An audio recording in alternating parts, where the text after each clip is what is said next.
Assalamualaikum warahmatullahi wabarakatuh. Perkenalkan, nama saya Novianti, mahasiswa Profisiners angkatan 23 dari kampus Tikes Nani Hasanuddin Makassar. Di sini saya akan melakukan simulasi bantuan hidup dasar kepada pasien yang mengalami gawat darurat. Di sini saya akan melakukan simulasi health pill dan chin lip.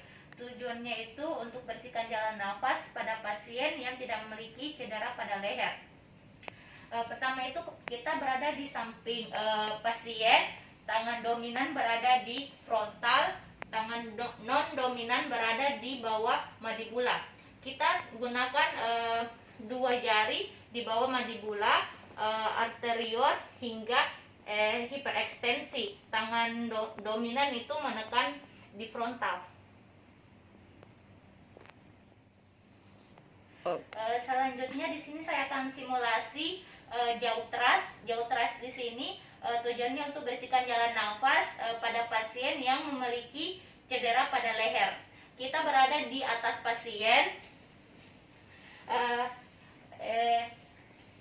Lihat lingkungan, aman bagi pasien, aman bagi penolong. Jauh teras di sini kita menggunakan dua tangan di angulus mandibula, kemudian dua ibu jari berada di dagu, kemudian menekan ke bawah.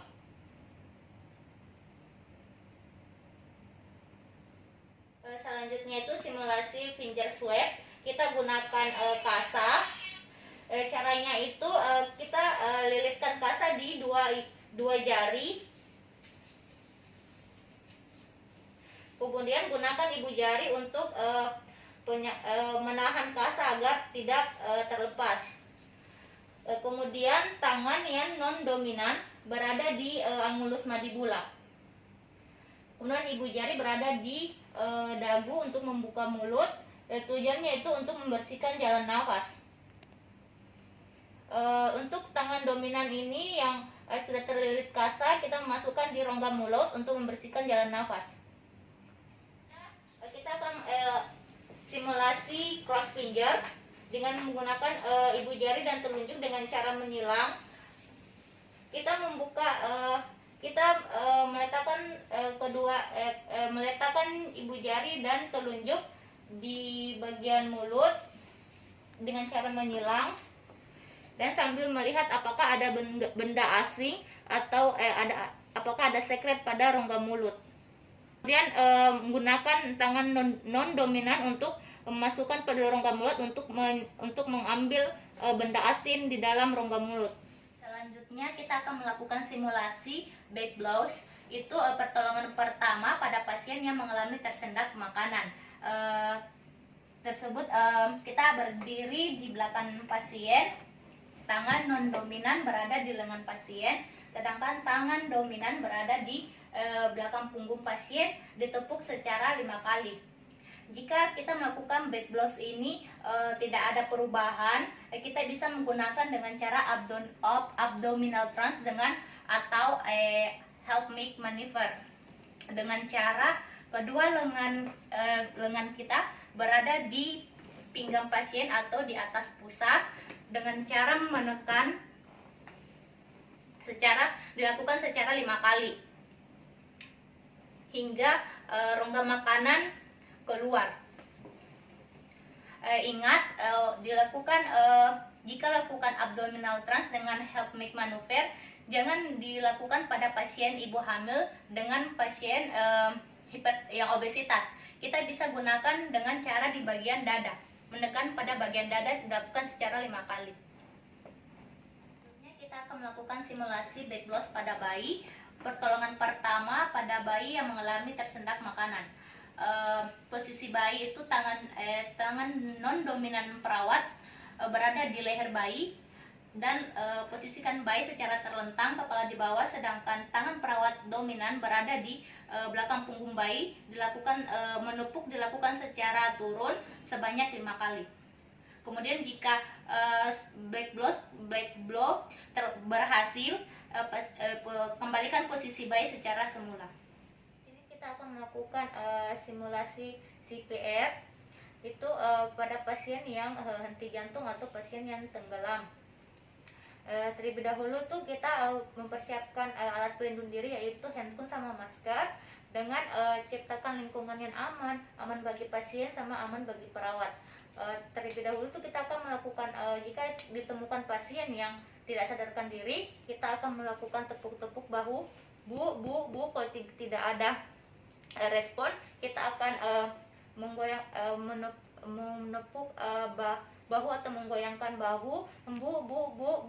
Kalau misalnya tidak ada respon, kita menunjuk salah satu warga untuk menghubungi call emergency. Sudahnya itu kita akan mendengarkan pernapasan, telinga kita mendekatkan di bagian mulut pasien dan sambil melihat pengembangan dada pasien. Kemudian itu kita akan melakukan cek nadi karotis selama 10 detik. 1, 2, 3, 4, 5, 6, 7, 8, 9, 10. Selanjutnya itu pasien dibaringkan terlentang, datar yang keras. Kemudian kita melakukan kompresi 30:2. Kita akan melakukan kompresi itu dua jari di atas processus stupendus atau sejajar dengan aksila. Kita akan melakukan kompresi 30:2. 4, 5, 6, 7, 8, 9, 10, 2, 1, 2, 3, 4, 5, 6, 7, 8, 9, 10. 2, 1, 2, 3, 4, 5, 6, 7, 8, 9, 10.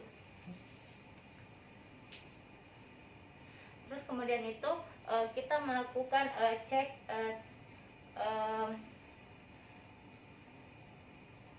selanjutnya kita akan memeriksa jalan nafas, yaitu dengan headtil atau chain lift, dengan melihat apakah ada sumbatan atau lidah mengarah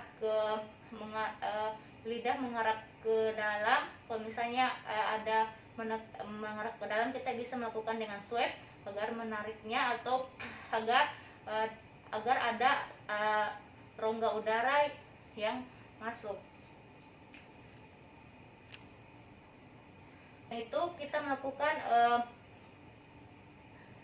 kemudian kita berikan pernafasan 2 kali.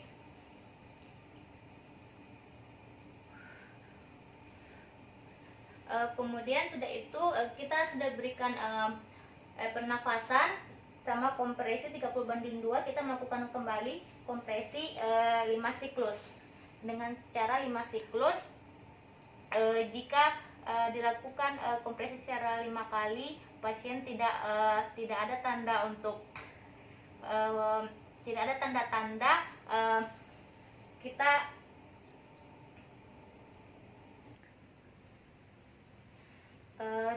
jika dilakukan kembali kompresi 5 kali, jika diberikan kompresi 5 siklus, respon pasien ada nadi, tidak ada pernapasan, kita berikan ventilasi. Dan jika ada nadi, ada pernapasan, kita berikan posisi mantap.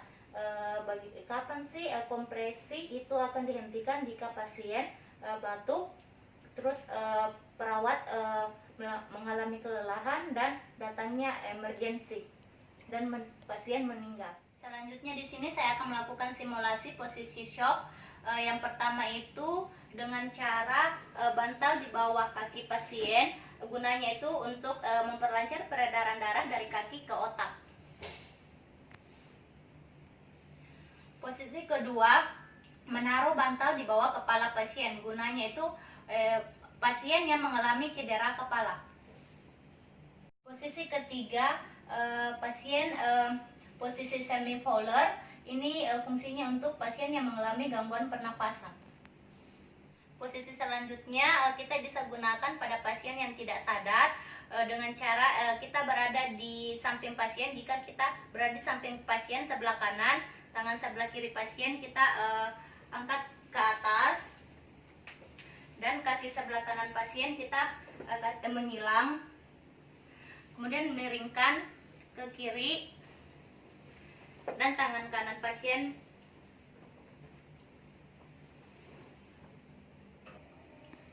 Posisi selanjutnya, posisi terlentang pada pasien yang mengalami gangguan cedera pada spinal. Sekianlah hasil video simulasi yang saya berikan tentang pasien kegawat daruratan.